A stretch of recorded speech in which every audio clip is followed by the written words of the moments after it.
Selamat siang adik-adik. Siang Pak. Apa kabarnya? Baik. Terima kasih. Senang bertemu dengan adik-adik hari ini. Hari ini Pak akan membawa mata pelajaran keselamatan dan kesehatan kerja serta lingkungan. Tapi sebelum lanjut ke materi yang Pak akan bawa, Pak akan memperkenalkan diri terlebih dahulu. Baik. Nama saya Muldi Nicholas Noni, biasa disapa Muldi. Saya asal dari Kupang, tinggal di Batu Plat. Mungkin ada dari Batu Plat sini kok? Betul. Ya, nanti mari kita perkenalan selanjutnya. Baik, saya di sini sebagai mahasiswa PPL dari Universitas Nusa Cendana, Kupang. Fakultas Keguruan Ilmu dan Pendidikan. Jurusan Pendidikan Teknik Mesin.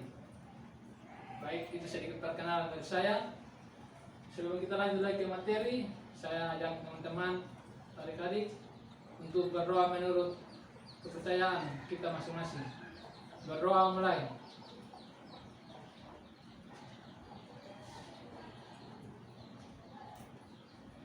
Berdoa selesai. Baik, materi kita hari ini tentang keselamatan dan kesehatan kerja serta lingkungan. Standar kompetensi yang kita harus mencapai pada semester ini yaitu standar kompetensi kita hari ini keselamatan kesehatan kerja dan lingkungan. Kompetensi dasar, siswa memahami persyaratan keselamatan kesehatan kerja dan lingkungan. Yang kedua, melaksanakan keselamatan kesehatan kerja dan lingkungan. Indikator, menjelaskan persyaratan keselamatan kesehatan kerja dan lingkungan. Menerapkan keselamatan kesehatan kerja dan lingkungan. Tujuan pembelajaran yaitu peserta didik dapat menjelaskan persyaratan keselamatan kerja dan lingkungan. Peserta didik dapat menerapkan keselamatan kesehatan kerja dan lingkungan. Baik, itu adalah kompetensi dasar kita, indikator dan tujuan pembelajaran kita hari ini. Selanjutnya kita masuk ke materi. Mungkin adik-adik ada yang sudah pernah lihat lambang ini ya. Sudah. Lambang ini tak asing lagi kalau di bagian jurusan teknik mesin. Karena di sini ini adalah lambang K3, keselamatan kesehatan kerja, yang ada artinya masing-masing. Di sini arti makna tanda palang yang ini artinya bebas dari kecelakaan dan penyakit akibat kerja atau PA. Makna roda gigi ya, ini roda gigi. Ini salah satu lambang dari jurusan teknik mesin, pasti ada lambang roda gigi, ya kan? Ya Pak. Ya. Nah, roda gigi artinya kalau di lambang ketiga ini bekerja dengan kesegaran jasmani dan rohani. Arti makna warna putih. Ya, di sini ada warna putih tapi latarnya warna coklat. Jadi arti putih itu artinya bersih dan suci. Arti makna warna hijau, selamat, sehat dan sejahtera. Arti makna 11 gerigi roda, yaitu 11 bab Undang-Undang Nomor 1 Tahun 1970 tentang keselamatan kerja. Nah, mungkin di sini adik-adik ada yang bertanya kenapa harus belajar ketiga. Nah, adik-adik, di sini ketiga ini sangat penting, apalagi di bagian kita jurusan teknik mesin. Karena saat kita masuk ke bengkel, di situ kita harus memperhatikan keselamatan kita sendiri. Karena di bengkel itu tentu ada pekerjaan yang kita lakukan dan di situ ada berisiko. Dan kita harus memperhatikan terlebih dahulu kesehatan keselamatan kita. Baik. Di sini keselamatan kesehatan kerja kita ada dasar hukumnya, yaitu Undang-Undang Nomor 1 Tahun 1970 tentang keselamatan kerja. Yang pertama, tempat di mana dilakukan pekerjaan bagi suatu usaha. Yang kedua, adanya tenaga kerja yang bekerja di sana. Yang ketiga, adanya bahaya bekerja di tempat itu. Permenaker nomor 5 tahun 1996 tentang sistem manajemen K3. Seperti perusahaan yang mempekerjakan 100 tenaga kerja atau lebih dan atau yang mengandung potensi bahaya yang menimbulkan oleh karakteristik proses atau bahan produksi yang dapat mengakibatkan kecelakaan kerja seperti peledak, pembakaran, pencemaran lingkungan dan penyakit akibat kerja atau PAK. Permenaker nomor 4 tahun 1987 tentang Panitia Pembina Keselamatan dan Kesehatan Kerja atau yang singkatannya P2K3. Yang pertama, tempat kerja di mana pengusaha atau pengurus mempekerjakan 100 orang atau lebih.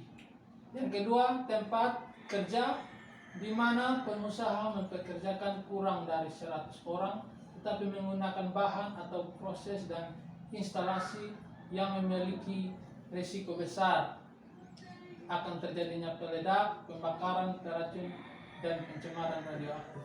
Ya, di sini yang saya mau jelaskan sedikit tentang ini Permenaker nomor 4 tahun 1987 tentang Panitia Pembinaan Keselamatan Kerja. Ya, mungkin adik-adik sekolah ini belum terlalu dapat temukan hal seperti ini. Tapi setelah adik-adik sekolah mungkin ada yang bekerja di dunia kerja. Ya, kalau di dunia kerja itu pasti adik-adik mendapatkan hal-hal yang seperti ini. Tentang panitia pembinaan keselamatan kerja. Contoh, kalau kita teknik mesin ini mungkin tamat bisa kerja di pabrik semen, pabrik pembangkit listrik, PLN atau sebagainya. Nah, di situ pasti ada yang namanya panitia pembinaan keselamatan kerja. Yaitu itu seperti ini juga. Kalau kita masuk ke tempat kerja satu lembaga atau pabrik, mungkin ada panitia yang menjelaskan tentang keselamatan kesehatan kerja kita. Karena di mana-mana di pabrik-pabrik besar biasa. 3. Baik, sampai di sini mungkin ada yang belum paham. Paham, Pak. Ya, kita lanjut. Saya ada pertanyaan, Bang. Kemana pencegahan tentang itu celaka nanti? Oh, mungkin nanti saya jelaskan sampai slide berikut baru saya jelaskan. Oh, ada, Bapak. Ada. Ya, pengertian tentang K3. Nah, pengertian K3 sendiri itu terbagi atas dua, yaitu menurut filosofi dan keilmuan. Nah, saya jelaskan pertama menurut filosofi. Menku negara, suatu pemikiran dan upaya untuk menjamin keutuhan dan kesempurnaan jasmani maupun rohani tenaga kerja, khususnya dan manusia pada umumnya, serta hasil karya dan budaya untuk memajukan masyarakat adil dan makmur. Itu adalah pengertian K3 menurut filosofi. Sedangkan pengertian K3L menurut keilmuan. Semua ilmu dan penerapannya untuk mencegah terjadinya kecelakaan kerja, penyakit akibat kerja atau PAK, kebakaran, peledakan, dan pencemaran lingkungan. Yaitu pengertian K3 secara keilmuan. Tujuan K3 yaitu satu, melindungi dan menjamin keselamatan setiap tenaga kerja dan orang lain di tempat kerja. Yang kedua, pemberantasan dan pencegahan penyakit-penyakit dan kecelakaan akibat kerja. Yang ketiga, perawatan dan efisiensi dan produktivitas tenaga kerja. Ya, itu tujuan dari K3L atau keselamatan dan kesehatan kerja serta lingkungan. Kita lanjut, upaya pencegahan kecelakaan kerja. Ya, ini yang seperti tadi Ari bertanya, di sini saya akan jelaskan upaya pencegahan kecelakaan kerja. Yang pertama, identifikasi dan pengendalian bahaya di tempat kerja. Yang pertama, memantau kondisi tidak aman, memantau tindakan tidak aman, Nah, di sini saya menjelaskan upaya untuk pencegahan terjadinya kecelakaan kerja itu harus ada pemantau kondisi atau tidak, pemantau kondisi tidak aman, dan ada yang pemantau tindakan tidak aman. Jadi dalam satu lingkup pekerjaan atau di pabrik mungkin ada setiap orang, mungkin ada panitia atau setiap orang yang bertugas untuk pemantau kondisi tidak aman atau pemantau tindakan tidak aman supaya jangan terjadi kecelakaan kerja pada saat jam kerja. Yang selanjutnya pembinaan dan pengawasan. Yang pertama pelatihan dan pendidikan, konseling dan konsultasi, pengembangan sumber daya. Yang selanjutnya sistem manajemen ketiga, prosedur dan aturan, penyediaan saran dan prasarana, penghargaan dan sanksi. Ya, di sini ada beberapa prosedur yang harus kita lihat dan ada aturan untuk prosedur dan ada aturan untuk keselamatan kesehatan kerja kita. Di sini ada penghargaan dan sanksi. Ya, mungkin kalau kita mengikuti semua persyaratan atau prosedur atau aturan ketiga, mungkin kita akan dapat penghargaan. Dan kita kelewatan aturan, tidak mengikuti aturan, mungkin kita kena sanksi dan sebagainya. Ya, itu sedikit penjelasan tentang upaya pencegahan kesehatan kerja. Ya, kita lanjut investigasi penyebab kecelakaan kerja atau efek domino kecelakaan kerja.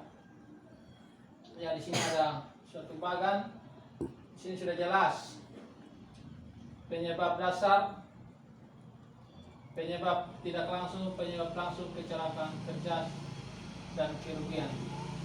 Nah, penyebab dasar terjadinya kecelakaan kerja yaitu kurangnya prosedur atau aturan. Ya, itu yang saya jelaskan.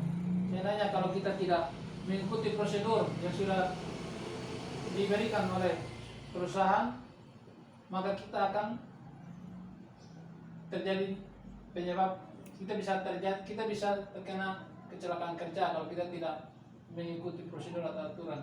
Kurangnya sarana, ya, sarana atau simbol-simbol berbahaya. Terus kurangnya kesadaran. Ya, di sini setiap tenaga kerja yang bekerja itu pasti harus punya kesadaran untuk ikut aturan, untuk ikut menggunakan alat pelindung standar agar terjadi kecelakaan itu minimal atau sedikit. Kurangnya kepatuhan, yaitu adalah penyebab dasar terjadinya kecelakaan kerja. Jadi adik-adik, kita di sini belajar untuk menghindari penyebabnya terjadi kecelakaan. Ya, jadi adik-adik, mungkin adik-adik di sini belum merasakan bagaimana kita harus menjaga keselamatan kerja kita di satu pekerjaan. Tapi hal-hal kecil yang adik-adik harus belajar itu ketika adik-adik sudah di bengkel. Ya, kalau kita masuk di bengkel mungkin ada tanda-tanda. Oh, ini adalah tanda larangan, tidak boleh merokok, tidak boleh meraba karena panas atau lain sebagainya. Di situ adik-adik sudah menerapkan atau sudah mengikuti aturan K3. Karena di bengkel itu sangat berbahaya kalau seperti di bengkel las, di bengkel-bengkel mesin bubut seperti kita teknik pemesinan ini, kita harus perhatikan sebagainya. Dan penyebab tidak langsung, faktor terjadinya, faktor pekerjaan dan faktor personal. Nah, ini penyebab tidak langsung terjadi di faktor pekerjaan, mungkin pekerjaan tidak maksimal dan sebagainya. Penyebab langsung terjadinya kecelakaan kerja yaitu tindakan tidak aman, kondisi tidak aman. Nah, penyebab langsung ini kadang-kadang kalau kondisi tidak aman seperti kebakaran, kita harus amankan diri kita baru kita bisa nolong orang lain. Jangan kita tidak mempersiapkan diri kita dengan alat pelindung diri, tapi kita mau menolong orang lain yang sedang terjadi kecelakaan. Itu bahayakan diri kita sendiri. Nah, kecelakaan kerja, kontak dengan sumber bahaya, ya itu kegagalan fungsi. Ya, kalau ini kita bisa di bengkel-bengkel las mungkin terjadinya strom, kabel yang sudah mulai bunyi rusak, di situ bisa terjadi strom, kegagalan fungsi. Mungkin kalau kabel sudah bocor, dia punya pengantar arus listrik tidak maksimal lagi, dan pekerjaan las mungkin agak tidak memuaskan.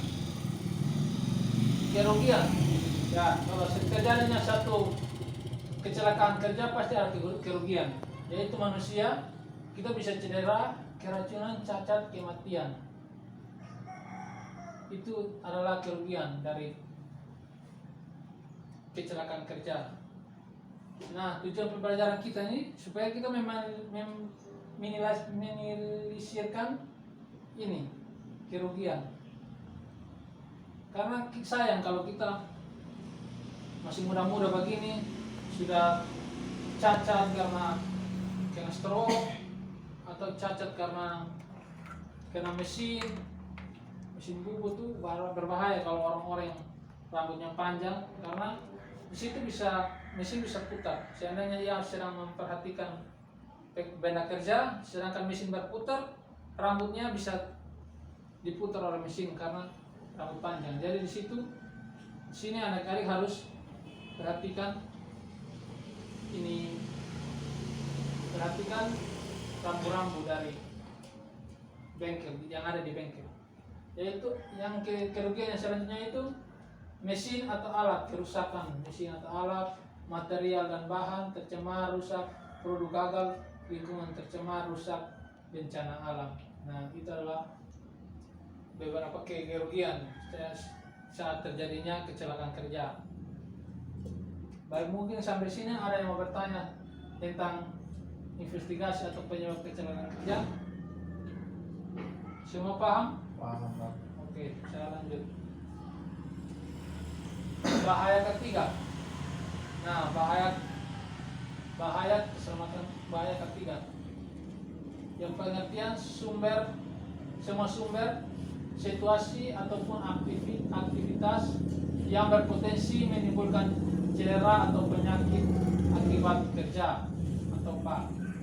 Sumber manusia, mesin, material, metode, lingkungan. Yaitu sumber-sumber bahaya itu dari kita manusia, mesin, material, metode, dan lingkungan. Jenis bahaya, tindakan, dan kondisi. Nah, faktor di bahaya ketiga ini juga ada faktor biologi, faktor kimia, faktor fisik atau mekanik, faktor biomekanik, ya faktor-faktor penyebab terjadinya kecelakaan, yaitu ada faktor biologi, faktor kimia, faktor fisik atau mekanik, faktor biomekanik, faktor psikologi atau sosial. Nah, di sini faktor biologi itu bakteri, virus, jamur, tanaman, atau binatang. Itu faktor-faktor sering terjadi satu.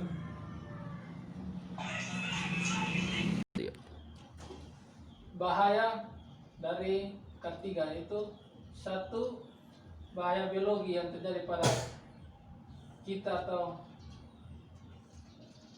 faktor biologi bahaya ketiga itu yaitu bakteri, virus, jamur, tanaman, binatang. Ya mungkin kalau di kita di bagian teknik mesin mungkin kalau faktor biologi mungkin kurang. Kalau faktor kimia yaitu bahan material, cairan, gas, uap, debu, beracun, radioaktif, mudah meledak, terbakar, iritan, dan korosif. Nah, di faktor kimia ini juga kalau kita di teknik mesin itu kayaknya banyak. Jadi itu yang bahaya-bahaya yang kita harus hindari. Contohnya debu, sisa las, cahaya sinar atau cahaya dari api las itu akan membahayakan mata kita. Terjadinya kebakaran, iritasi. Ya, kalau di pengelasan pasti kalau tidak menggunakan sarung tangan atau baju tangan panjang mungkin bisa kena iritasi kulit karena api las. Kalau faktor fisik, ya penyebab faktor fisik ini, ya kalau kita di bagian teknik mesin mungkin ya kita bisa kerugian mesin bisa rusak, atau alat atau kendaraan atau alat yang kita buat bisa cedera atau rusak. Itu faktor penyebab, faktor fisik. Kalau faktor biomekanik tidak terlalu. Kalau psikologis, ya stres, kekerasan, pelecehan, pengecualian lingkungan, emosi negatif, ya itu adalah bahaya dari K3. Jadi kita harus, kalau di psikologis ini buat kita supaya tetap rileks, walaupun kita kerja capek tetap rileks, jangan stres. Yang satu lagi yang Pak harus ingat untuk adik-adik, kalau adik-adik sudah masuk di bengkel itu jangan buat suasana itu lucu-lucu, karena di situ adik-adik sedang bekerja itu tidak boleh orang bilang menggila. Nah, itu kasih kurang, karena itu orang bisa emosi. Karena saat orang ada, contohnya ada bubut-bubut, kalian kasih mati dia punya mesin. Nah, itu contoh-contoh yang tidak baik. Itu akan menimbulkan emosi dan kekerasan. Nah, di sini ada yang berikutnya, ada alat pelindung diri, helm keselamatan. Helm keselamatan atau safety helm ini berfungsi untuk melindungi kepala dari benturan, pukulan, atau jatuhnya benda tajam dan berat yang melayang atau meluncur di udara. Ya, ini fungsi helm ini mungkin kalau kita di bengkel kita tidak terlalu menggunakan ini, karena kita bekerja tidak terlalu banyak benda kerja yang di atas atau di ketinggian. Yang kedua itu sabuk dan tali keselamatan. Sabuk keselamatan atau safety belt ini berfungsi untuk membatasi gerak pekerjaan agar tidak terjatuh atau melepaskan dari posisi yang diinginkan. Beberapa pekerja mengharuskan bekerja untuk berada pada posisi yang cukup berbahaya, seperti pada posisi miring, tergantung, atau memasuki rongga sempit. Nah, kalau kita di bengkel mungkin tidak pakai ini karena kita kerja itu kan langsung di tempat yang rata, tidak terlalu yang di ketinggian yang tebing-tebing. Tapi kayak adik-adik sudah bekerja di suatu perusahaan, contohnya pit semen. Nah, pit semen itu gedungnya tinggi, ada yang tinggi, mungkin ada kerusakan di ketinggian untuk kelas. Mungkin adik-adik harus menggunakan ini, harus perhatikan ini, dan ini perlu karena di ketinggian itu kita harus menggunakan ini supaya aman. Ya, itu sedikit penjelasan. Yang selanjutnya sepatu boot.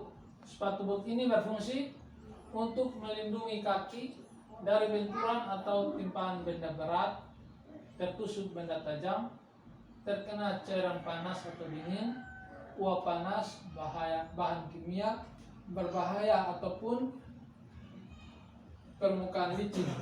Bedanya dengan safety shoes umumnya adalah pelindungnya yang lebih maksimal karena modelnya yang tinggi dan melindungi hingga betis atau tulang kering.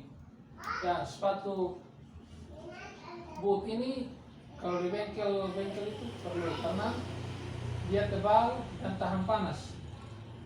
Seandainya kita gulinda besi siku yang tajam itu, kalau tidak pakai sepatu seperti ini berarti tembus karena tajam. Dia harus menggunakan sepatu ini supaya ketika kena panas las atau ketika kena benda-benda tajam tidak tembus. Masker. Yang berikut masker. Masker pernafasan ini berfungsi untuk melindungi organ pernafasan dengan cara menyaring femaran, bahan kimia, mikroorganik, partikel debu, aerosol, uap, asap, ataupun gas, sehingga udara yang dihirup masuk ke dalam tubuh adalah udara yang bersih dan sehat. Masker ini terdiri dari berbagai jenis seperti respirator, kartris, kanister, tangki selam, dan regulator, dan alat pembantu pernafasan. Penutup telinga. Nah, penutup telinga ini biasa terdiri dari sumbatan telinga, ear plug, atau penutup telinga, ear muff, yang berfungsi untuk melindungi telinga dari pembisingan ataupun tekanan. Nah, yang kita alami, yang saya lihat pengalaman saya lihat di bengkel-bengkel las itu banyak yang tidak menggunakan ini. Nah, kita di sini orang Jepang itu biasanya hal-hal seperti ini kita lewatkan. Tidak, cari perlu itu tuh untuk orang yang bekerja di pabrik. Padahal ini untuk keselamatan kerja kita sendiri. Seandainya kita gurinda besi atau potong besi pada gurinda, itu suaranya sangat tajam dan bising. Nah, kalau kita tidak menggunakan ini, kita akan ada gangguan dan bisa terjadi sampai tuli kalau tidak menggunakan ini. Dan kita kebanyakan menyepelekan ini. Nah, mungkin lewat pembelajaran ini adik-adik sudah bisa mengerti bagaimana cara pemakaian, bagaimana tujuan. Jadi di luar sana jangan buat yang aneh-aneh begitu, supaya orang jangan lihat, yang sekolah mah sama kayak orang yang sekolah. Itu kacamata pengaman. Nah, kacamata pengaman ini digunakan sebagai alat pelindung yang berfungsi untuk melindungi mata dari partikel-partikel yang melayang di udara ataupun di air, percikan benda kecil, benda panas ataupun napas. Selain itu, kacamata pengaman ini berfungsi untuk menghilangkan pencemaran cahaya yang langsung ke mata, benturan serta pukulan benda keras yang tajam. Jenis kacamata pengaman ini bisa berupa spectacles atau goggles. Nah, ini mungkin ada banyak macam kacamata, yaitu kacamata las. Kalau ini mungkin kacamata untuk kita sedang memotong menggunakan gurinda, itu kita pakai ini agar percikan apinya tuh tidak bisa terkena mata kita secara kontak langsung gitu. Nah, ada kacamata juga yang untuk las. Nah, itu ada macam-macam kacamata untuk las, yang untuk las. Saat las baru digunakan. Kalau kita menggunakan saat bias kita tidak bisa lihat karena gelap. Baik, saya lanjutkan. Sarung tangan. Sarung tangan ini berfungsi untuk melindungi jari-jari dari api, suhu panas, suhu dingin, radiasi, arus listrik, bahan kimia, benturan, pukulan, goresan, benda tajam ataupun infeksi dari zat patogen seperti virus dan bakteri. Sarung tangan ini terbuat dari material yang beraneka macam, tergantung dari kebutuhan. Ada yang terbuat dari logam, kulit, kanvas, kain, karet, dan sarung tangan safety yang tahan terhadap bahan kimia. Nah, sarung tangan ini perlu juga untuk kita.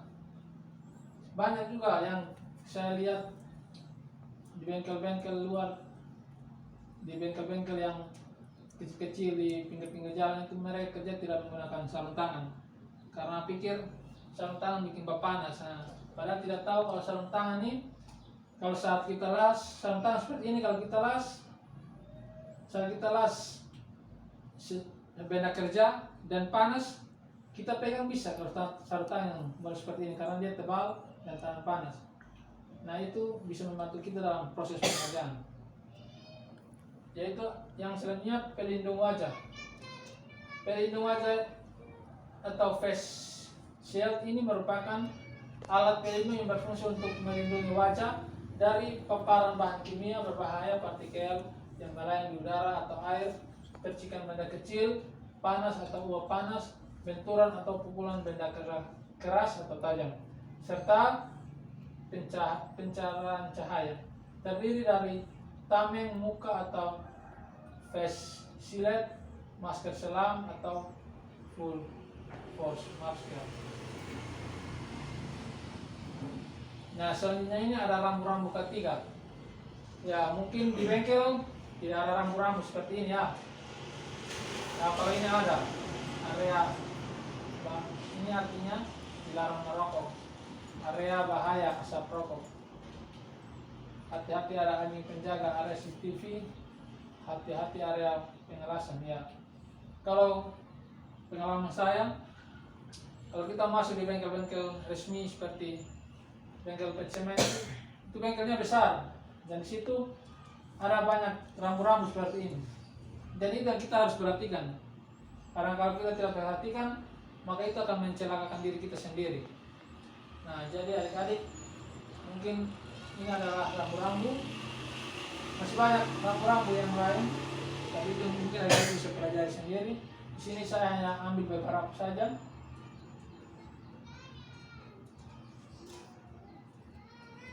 Nah, ini ada rambu-rambu. Hati-hati bahan beracun, hati-hati cairan panas. Nah, ini kalau kita orang baru nih, kita orang baru, kita kayak masuk di satu pabrik atau bengkel yang kita belum kuasai, belum terlalu familiar dengan dia punya lingkungan, kita harus perhatikan rambu-rambu ini agar terjadi kecelakaan pada diri kita itu minimal. Seperti itu. Ya, sekian dan terima kasih. Mungkin itu adalah materi kita hari ini. Mungkin ada yang ingin bertanya tentang seputar materi kita pada hari ini. Pas, Bapak. Pas, ya, terima kasih. Di sini kita hanya saya hanya menjelaskan tentang materi kita hari ini tentang K3 sampai di sini saja. Mungkin kita bisa bertemu kembali di minggu depan. Sampai jumpa. Selamat siang. Selamat siang, Bapak.